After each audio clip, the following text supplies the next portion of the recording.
So far we were having a curve like this or any curve like this. Now in such kind of a curve, if I say this is any point f of x and this is the point on the x-axis and this is the corresponding y equals to f of x, then we were able to calculate for all the given x, we were able to calculate the corresponding f of x everywhere. These are f of x and this straight line gives me the values of x. When I put them in the function, I get the corresponding points and I connect them together and it makes a curve. And this kind of curve and this function, they always pass the vertical line test. A vertical line test means that corresponding to every value of x,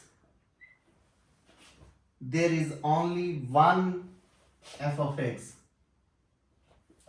on this whole curve. That is the definition of the function. What is the definition of a function? A function has 2-3 parts in the definition, and the important one is that for each input you have a unique output. If you go back to the definition of the function, it says for each unique input, which is x, you have a unique output, which is f of x. That is the definition of a function, and the same is known as the vertical line test. If you draw the vertical line, then this vertical line will cut the curve at only one point f of x. So in such cases and in these functions, we were happy to have a function y equals to f of x or a function x equals to g of y. Both were fine. Or if you go to the 2 dimensions, we were happy to have a function z equals to f of xy. All these functions were here very good for this kind of scenario. Now if I have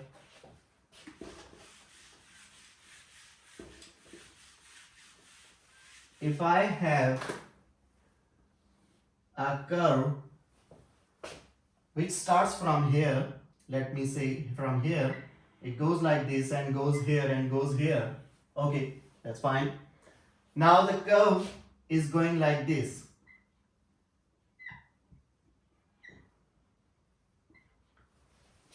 If I assume this is the vertical line and I want to check the vertical line test, then this vertical line is crossing this curve. This is my vertical line.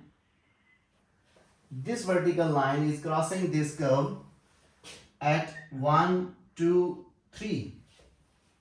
3 points.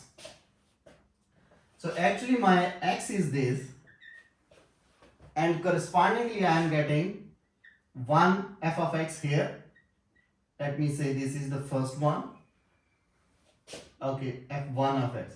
And another point here, f2 of x. Another point here, f3 of x. So what happened? I had an input that is unique, x, any value of x.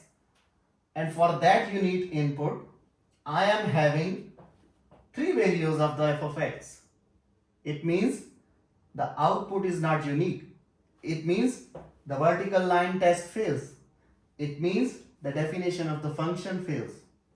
So if you have this kind of a curve having this shape, and there are many shapes in the geometry, cycloid, so for one of them is cycloid. So that is like this, then you cannot use this thing here. You cannot use y equals to f of x for this kind of the curve.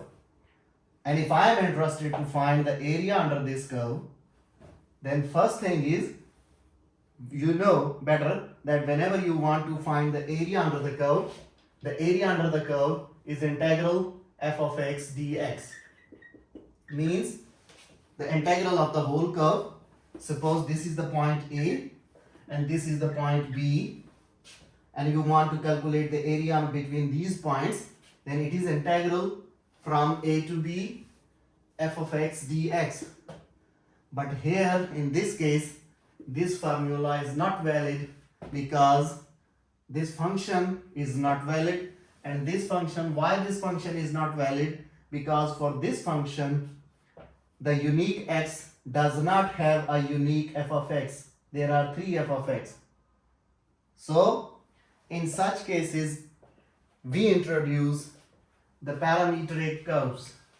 So what we do, we say that if I have two variables x, y, then I will say that these variables are connected with another variable t.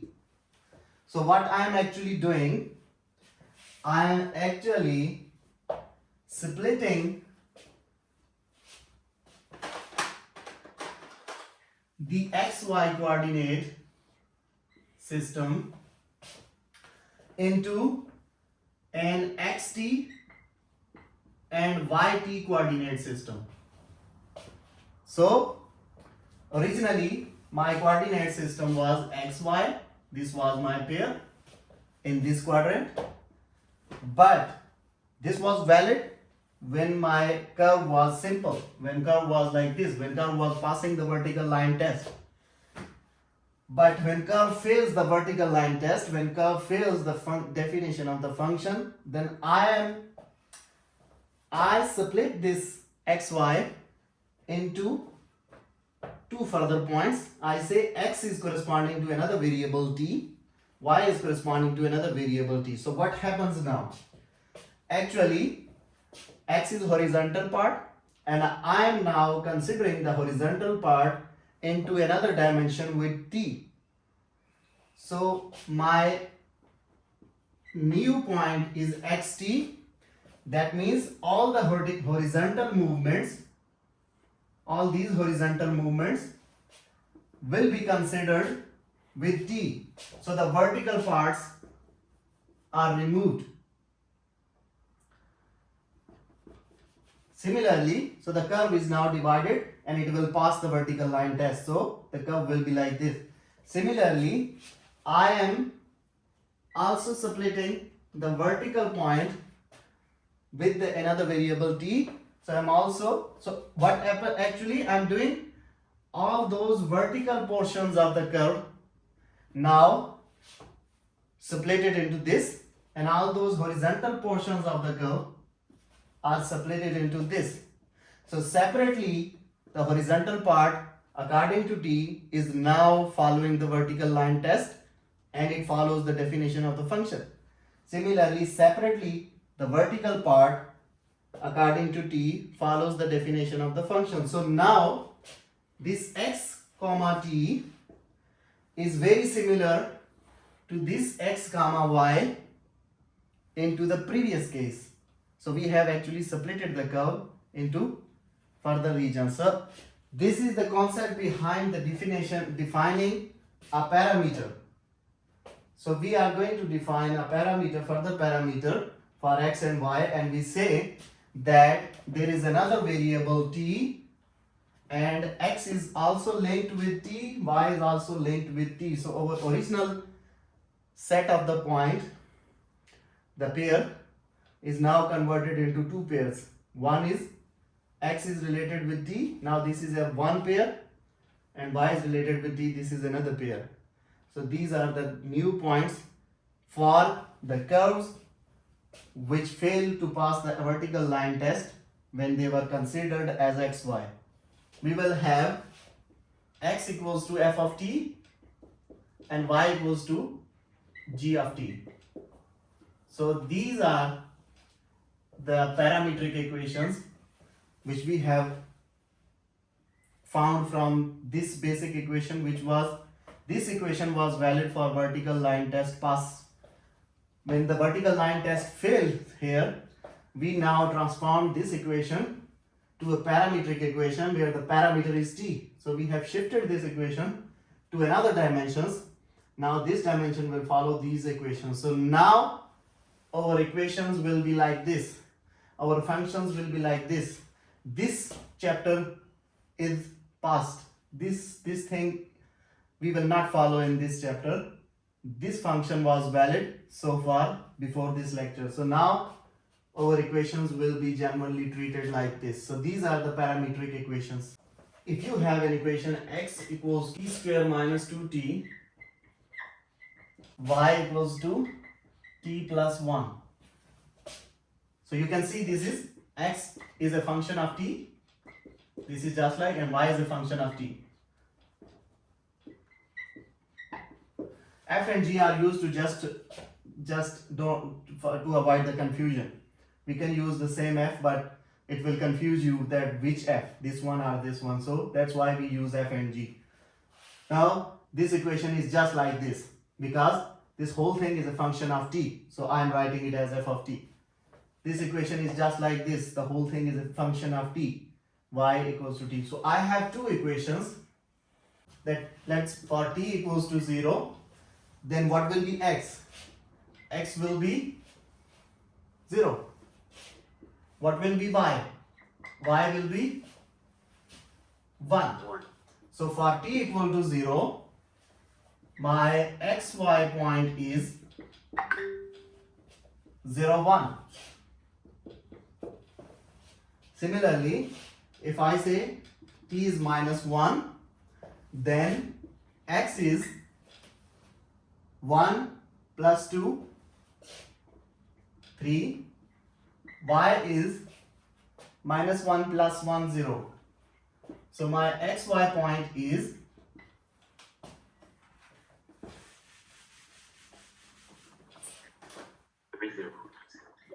3, 0.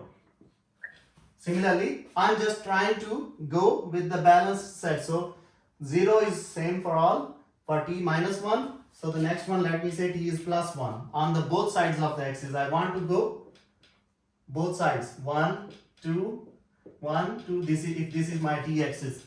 So for t minus 1, for t plus 1, x will be 1 minus 2. 1 minus 2, okay, minus 1.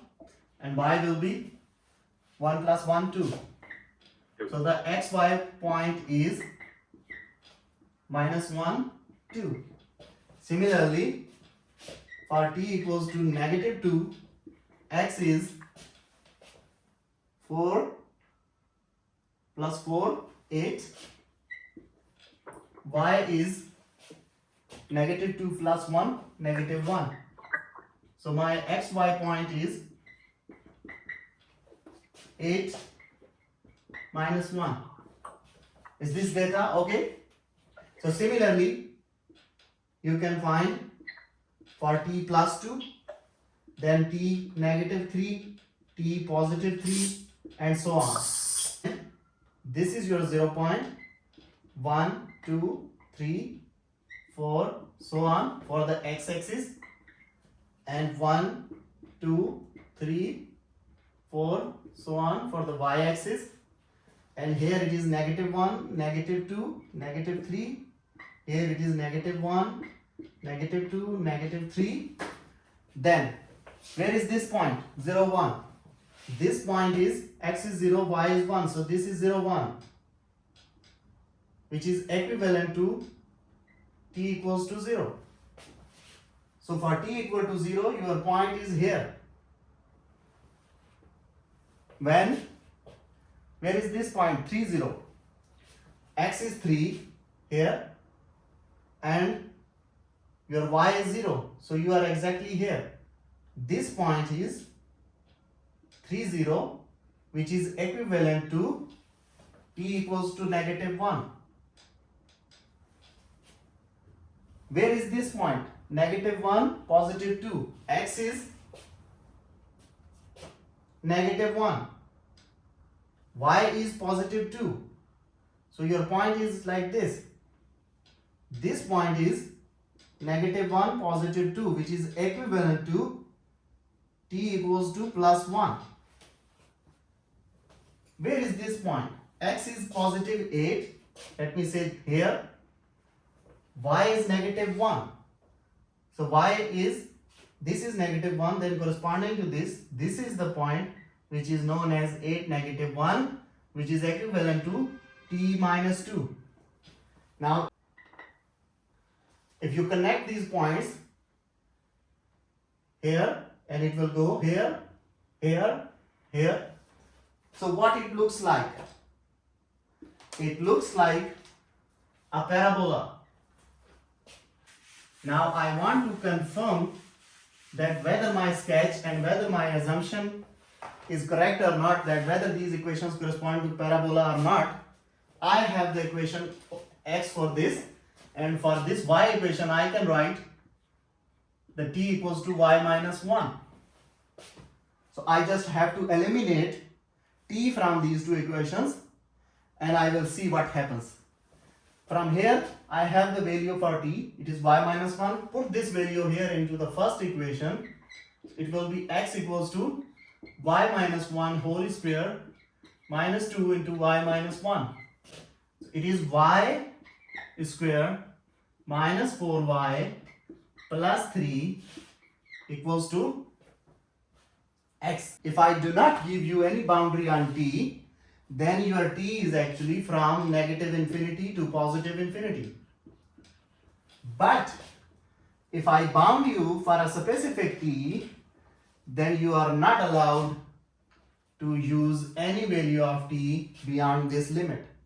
So you will always suppose t equals to 0, t equals to 1, t equals to 2, 3, 4. This is the only input set which you can apply to get an output from these functions. This is the only input. After this and before this, you are not allowed when you are bound to do this. If this limit is not given, you are free to use the value of t from -infinity to +infinity. But if you have given this limit, then you can't go further.